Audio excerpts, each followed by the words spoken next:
الحمد لله الحمد لله نحمده ونستعينه ونستغفره ونعوذ بالله من شرور أنفسنا ومن سيئات أعمالنا من يهده الله فلا مضل له ومن يضلله فلا هادي له ونشهد أن لا إله إلا الله وحده لا شريك له ونشهد أن سيدنا ونبينا وشفيعنا وسندنا وإمامنا وحبيبنا ومولانا محمد عبده ورسوله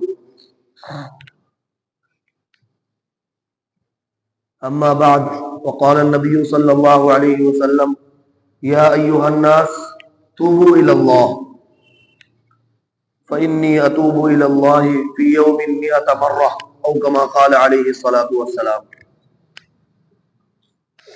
برادران عزیز اور بزرگان محترم، جیسا کہ آپ سبھی کے علم میں یہ بات ہے کہ رمضان المبارک کا پہلا عشرہ مکمل ہو چکا ہے اور دوسرا عشرہ چل رہا ہے۔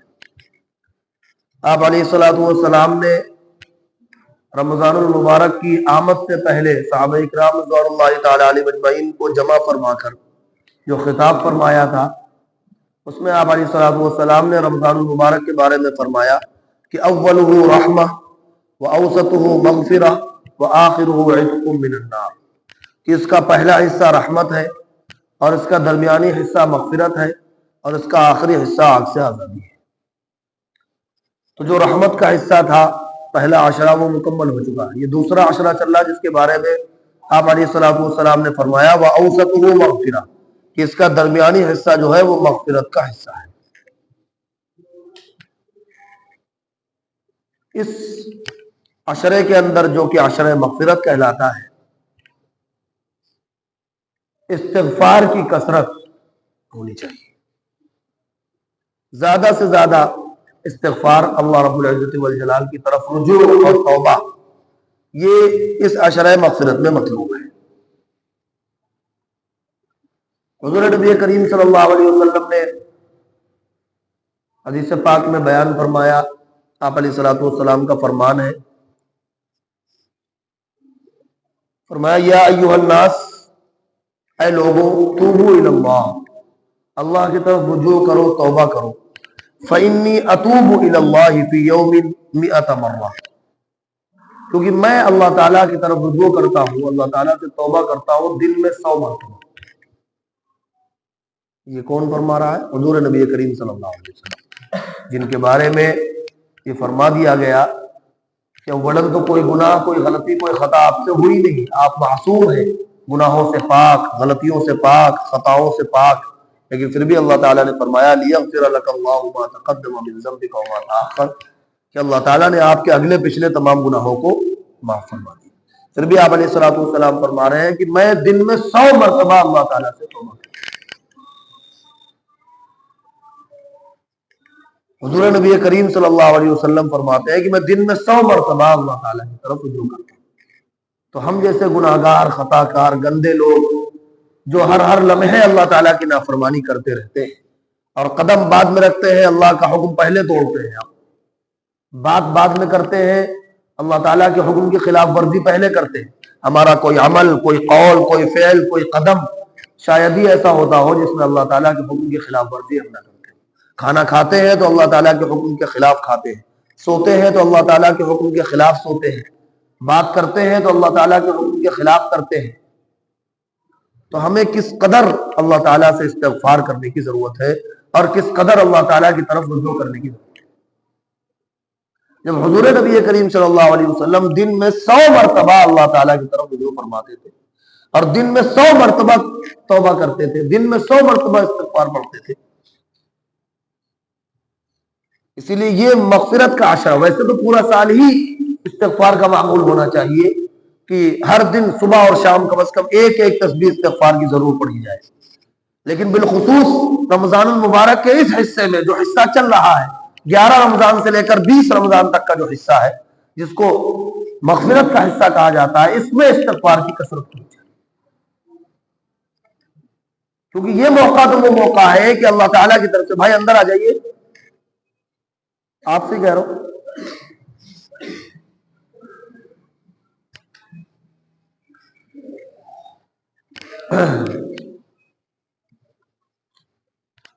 یہ حصہ تو وہ حصہ ہے جس میں اللہ تبارک و تعالیٰ کی طرف سے ایک پکارنے والا پکارتا ہے، ایک منادی آواز دیتا ہے کہ ہے کوئی مغفرت طلب کرنے والا، آگے بڑھ. یعنی اللہ تعالیٰ کی طرف سے اعلان کیا جا رہا ہے، آفر چل رہا ہے. بندے کی طلب ہو نہ ہو، اللہ تعالیٰ کی طرف سے اس کے اندر ایک طلب پیدا کی جا رہی ہے، آواز دی جا رہی ہے. ہر رات کے آخر حصے میں پکارنے والا پکارتا ہے کہ اے خیر کے طالب آگے بڑھ، اور اے برائی کے چاہنے والے رک جا، ٹھہر جا. تو کوشش ہو کہ رمضان المبارک کے اس حصے میں بالخصوص استغفار کی کثرت ہو، زیادہ سے زیادہ استغفار کیا جائے.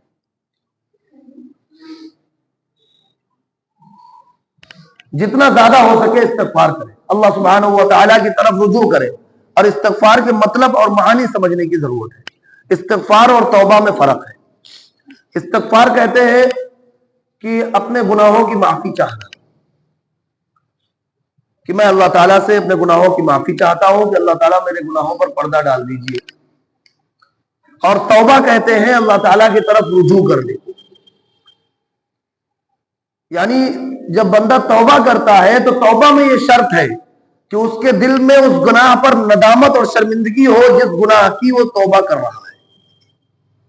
جب وہ اللہ تعالیٰ سے توبہ کر رہا ہے تو یہ ضروری ہے کہ اس وقت اس کے دل میں وہ گناہ ہو، خیال کرے اس گناہ کو اور پھر اس پر نادم ہو، شرمندہ ہو، اس کے دل میں ایک شرمندگی ہو اس گناہ پر، اور ساتھ ہی ساتھ اس گناہ کو دوبارہ نہ کرنے کا عزم اور ارادہ کرے. تب تو توبہ ہے. ورنہ صرف زبان سے استغفر اللہ کہہ لینا یا صرف زبان سے اتوب الی اللہ کہہ لینا کافی نہیں. اللہ تعالیٰ تو کریم ہے، کسی کو صرف زبان سے کہہ دینے پر بھی معاف فرما دے تو بات الگ ہے. لیکن توبہ کے جو اصل معنی ہے اور اصل روح جو مطلوب ہے وہ یہ کہ استغفار کرتے ہوئے دل میں شرمندہ ہو بندہ اس گناہ پر جس گناہ سے توبہ کر رہا ہے، اور آئندہ اس گناہ کو نہ کرنے کا عزم کرے کہ آئندہ انشاءاللہ یہ گناہ نہیں کروں گا. اگر پھر ہو جائے دوبارہ تو پھر توبہ کر لے، لیکن جس وقت توبہ کر رہا ہے اس وقت یہ ارادہ ہو کہ اب میں اس گناہ کو دوبارہ نہیں کروں. عموماً ہوتا یہ ہے کہ ہم گناہ کر رہے ہوتے ہیں، توبہ کر رہے ہوتے ہیں، اور اسی وقت ہمارا خیال یہ ہوتا ہے کہ کرنا تو ہے پھر اس کو، اللہ تعالیٰ معاف فرمائے، بس سرسری طور پر زبان سے نکل رہا ہوتا ہے. ایک وہ مضبوط ارادہ، ایک عزم جو ہونا چاہیے، عزم مصمم کہ اب اس گناہ کو نہیں کرنا ہے. پھر شیطان بہکا دے، پھر ہم پھسل جائے تو بات الگ ہے، لیکن توبہ کرتے وقت یہ مضبوط ارادہ ہونا چاہیے کہ اب اس گناہ کو چھوڑ دیں گے، تب وہ توبہ بنے گی. حضرت مفتی محمود حسن صاحب گنگوہی رحمۃ اللہ علیہ ایک واقعہ بیان فرماتے تھے اسی باب میں، توبہ کے باب میں، کہ میں کانپور میں رہتا تھا اور ایک صاحب میرے پاس آیا جایا کرتے تھے. کبھی کبھی وہ آتے تھے تو ان کے ساتھ ان کا بچہ بھی ہوتا تھا. ایک بار وہ مجھ سے ملاقات کے لیے آئے، ان کے ساتھ ان کا چھوٹا بچہ بھی تھا. تو وہ ان کو کچوٹ رہا تھا اپنے ابا کو، وہ بچہ، وہ چٹکی لیتے ہیں نا، اور کچھ بنر کہہ رہا تھا. مفتی صاحب فرماتے ہیں کہ میں نے بچے کے والد سے پوچھا کہ یہ کیا کہہ رہا ہے؟ تو وہ کہنے لگے کہ ارے مفتی صاحب اس نے بڑا پریشان کر رکھا ہے، یہ بڑا شریر ہے، یہ پیسے بہت مانگتا ہے، اور خاص طور پر جب میرے یہاں کوئی مہمان آئے تو ان کے سامنے مانگتا ہے، یا میں کسی کے یہاں جاؤں تو ان کے سامنے مانگتا ہے، کیونکہ سوچتا ہے کہ ابھی مہمانوں کے سامنے تو منع کریں گے نہیں، لہذا مہمانوں کے سامنے پیسے مانگتا ہے. بڑا شریر ہے، اس نے پریشان کر رکھا ہے. جب میرے یہاں کوئی مہمان آ جائے تب مانگتا ہے، اور میں کسی کے پاس چلا جاؤں تو مانگتا ہے. تو مفتی صاحب فرماتے ہیں کہ میں نے اس بچے کو آگے بلایا، اس سے کہا آؤ، آگے بلا کر کے اس سے کہا توبہ کرو.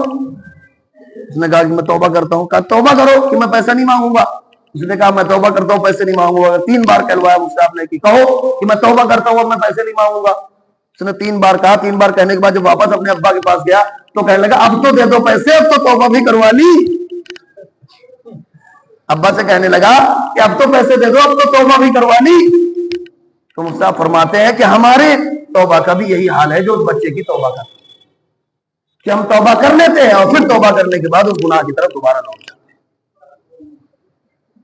وہ تو بچہ تھا، تو اس کا تو بچپن تھا وہ کہ توبہ کر لی، توبہ کرنے کے بعد ابا سے کہہ رہا ہے. لیکن حقیقت میں ہماری توبہ کا حال یہی ہے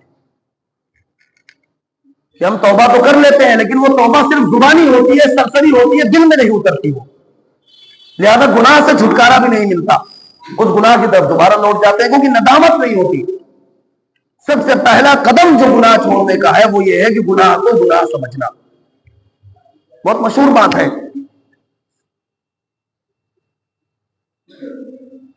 کہ انسان کسی بھی گناہ کو، کسی بھی غلط کام کو اس وقت تک چھوڑ ہی نہیں سکتا جب تک وہ اس کو غلط نہ سمجھے۔ تو پہلا اسٹیپ جو ہے وہ غلطی ماننا ہوتا ہے، گناہ کا اقرار کرنا۔ پہلا قدم کیا ہے؟ گناہ کا اقرار کرنا، جو گناہ کو گناہ سمجھے کہ ہاں میں یہ غلط کام کر رہا ہوں۔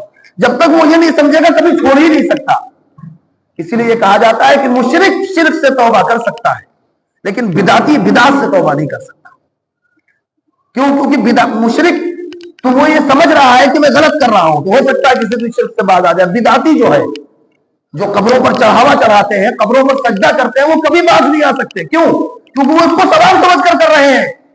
وہ قبر پر سجدہ کر رہا ہے اس کو ثواب سمجھ کر، تو وہ کبھی توبہ کرے گا ہی نہیں، کیونکہ جو پہلا قدم توبہ کی طرف تھا وہ اس نے بڑھایا ہی نہیں آج تک۔ گناہ سے توبہ کی طرف پہلا قدم ہے گناہ کو گناہ سمجھنا، اور اس پر ندامت اور شرمندگی دل میں ہونا کہ ہاں مجھ سے یہ غلطی ہوئی، اللہ تعالیٰ میں آپ سے شرمندہ ہوں، میرے دل میں ندامت اور شرمندگی ہے، اور پھر اس پر عزم و ارادہ کرنا کہ انشاءاللہ آئندہ یہ گناہ میں نہیں کروں گا۔ توبہ کرتے وقت یہ ارادہ ہو، پھر بعد میں اگر ہو جائے تو پھر توبہ کر لے، لیکن توبہ کرتے وقت یہ پکا ارادہ ہو کہ اب انشاءاللہ اس گناہ کو نہیں کروں گا۔ یہ توبہ کی اصل روح ہے اور توبہ کا اصل طریقہ ہے۔ اور پھر اس کے بعد جو استغفار حدیث میں نبی کریم صلی اللہ علیہ وسلم سے مروی ہے، دو استغفار، ایک تو استغفر اللہ ربی من کل ذنب واتوب الیہ، اس کے معنی ہے کہ میں اللہ تعالیٰ میں معافی چاہتا ہوں اپنے رب سے ہر اس گناہ سے جو بھی میں نے کیا، اور میں اسی کی طرف رجوع کرتا ہوں۔ اور دوسرا استغفار جو حدیث میں مروی ہے، استغفر اللہ الذی لا الہ الا هو الحی القیوم واتوب الیہ، اس کے معنی یہ ہے کہ میں معافی چاہتا ہوں اس اللہ سے جس کے سوا کوئی عبادت کے لائق نہیں، جو کہ زندہ ہے، زبردست طاقت قوت والا ہے، اور میں اسی کی طرف رجوع کرتا ہوں، توبہ کرتا ہوں۔ ان دونوں میں سے جو بھی استغفار یاد کر لیں، اور اس عاشرے میں جو بھی بچے ہوئے 20 رمضان المبارک تک کے دن ہیں، ان میں کثرت سے استغفار پڑھیں۔ استغفر اللہ ربی من کل ذنب واتوب الیہ، یا استغفر اللہ الذی لا الہ الا هو الحی القیوم واتوب، کثرت سے استغفار کریں۔ بالخصوص رات کے آخر حصے میں سحری کے وقت کوشش کریں کہ تھوڑا پہلے اٹھ جائیں اور اس وقت تہجد کی نماز ادا کر کے اللہ تعالیٰ سے ایک تسبیح استغفار کی پڑھ کر کے دعا کریں۔ اور صرف یہی نہیں کہ توبہ سے گناہ معاف ہوتے ہیں، صرف توبہ سے گناہ ہی معاف نہیں ہوتے، بلکہ توبہ کے اور بہت سے فائدے ہیں جو حضور نبی کریم صلی اللہ علیہ وسلم نے بیان فرمایا نبی کریم صلی اللہ علیہ وسلم نے کہ توبہ سے رزق کی تنگی دور ہوتی ہے۔ یہ جو ہم مسائل میں گھرے رہتے ہیں نا، کہ بیماریاں گھیرے ہوئے ہیں، رزق کی تنگی گھیرے ہوئے ہیں، قرضے میں ڈوبے ہوئے ہیں، اور طرح طرح کی پریشانیاں، دلی سکون نہیں ہے، تو توبہ سے ان سب کا مداوع ہوتا ہے۔ توبہ سے صرف گناہ معاف نہیں ہوتے، فرمایا نبی کریم صلی اللہ علیہ وسلم نے کہ توبہ سے رزق کی تنگی دور ہوتی ہے، فقر کے دروازے اس کے اوپر بند کر دیے جاتے ہیں، اللہ تعالیٰ بیماریوں سے چھٹکارا نصیب فرماتے ہیں، اور ایسی جگہ سے روزی عطا فرماتے ہیں جس جگہ سے بندے کا گمان بھی نہیں ہوتا کہ یہاں سے بھی مجھے مل سکتا ہے۔ ایسی جگہ سے روزی عطا فرماتے ہیں جب بندہ توبہ کرتا ہے، تو صرف گناہ معاف نہیں ہوتے بلکہ یہ فائدے بھی استغفار اپنے ساتھ لے کر کے آتا ہے۔ ایک حدیث میں نبی کریم صلی اللہ علیہ وسلم نے فرمایا کہ جب بندہ گناہ کرتا ہے تو اس کے دل پر ایک کالا نقطہ لگ جاتا ہے، ایک سیاہ دھبا لگ جاتا ہے۔ اگر وہ توبہ کرتا ہے تو مٹ جاتا ہے، ورنہ جب وہ گناہ کرتا رہتا ہے تو وہ نقطہ لگتا رہتا ہے یہاں تک کہ اس کا پورا دل سیاہ ہو جاتا ہے، کالا ہو جاتا ہے۔ پھر اس کا نقصان یہ ہوتا ہے کہ کوئی خیر کی بات اس کے دل پر اثر نہیں کرتی، اور کسی برائی کو وہ برائی نہیں سمجھتا، اس کا دل پتھر ہو جاتا ہے، زنگ اس کے دل پر لگ جاتا ہے۔ اس کے بارے میں اللہ نے قرآن میں فرمایا کلا بل ران علی قلوبہم ما کانوا یکسبون، کہ ان کے دلوں پر زنگ لگ گیا ہے۔ فرمایا نبی کریم صلی اللہ علیہ وسلم نے کہ جب بندہ استغفار کرتا ہے تو یہ جو دھبا گناہ کرنے کی وجہ سے اس کے دل پر لگ جاتا ہے یہ مٹ جاتا ہے، اور جو زنگ لگ جاتا ہے وہ زنگ بھی ختم ہو جاتا ہے، اور اس کے دل میں ایک نورانیت پیدا ہوتی ہے استغفار کرنے کی وجہ سے۔ اس نورانیت کا فائدہ یہ ہوتا ہے کہ خیر کی باتیں اس کے دل تک پہنچتی ہیں، نیکی کی طرف اس کا دل راغب کرتا ہے، نیک کام کرنے کا اس کا دل چاہتا ہے، اور گناہ سے اس کو نفرت پیدا ہوتی ہے۔ اور جب بندہ توبہ نہیں کرتا تو اس کا بالکل وائس ورثہ الٹا ہوتا ہے کہ نیکی سے اس کا دل نفرت کرتا ہے اور گناہ کی طرف اس کا دل راغب ہوتا ہے، زیادہ جلدی سے وہ گناہ کی طرف بھاگتا ہے، اور نیکی کرنے میں اس کو شاق گزرتا ہے، اس کو بھاری معلوم ہوتا ہے نماز پڑھنا، اس کو بھاری معلوم ہوتا ہے قرآن کی تلاوت کرنا، کیونکہ دل زنگ آلود ہو چکا ہوتا ہے، دل پر گناہ کا دھبا لگ چکا ہوتا ہے۔ تو استغفار سے یہ تمام فائدے ہیں۔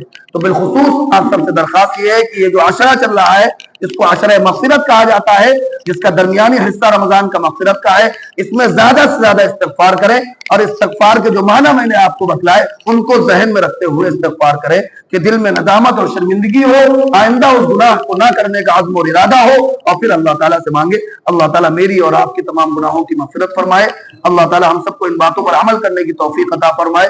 رمضان المبارک کا جو حصہ گزر گیا اس میں جو کوتاہیاں ہوئی اللہ ان کو معاف فرمائے، جو حصہ بچا ہوا ہے اللہ تعالیٰ اس کی قدردانی کی توفیق عطا فرمائے۔ وآخر دعوانا الحمدللہ۔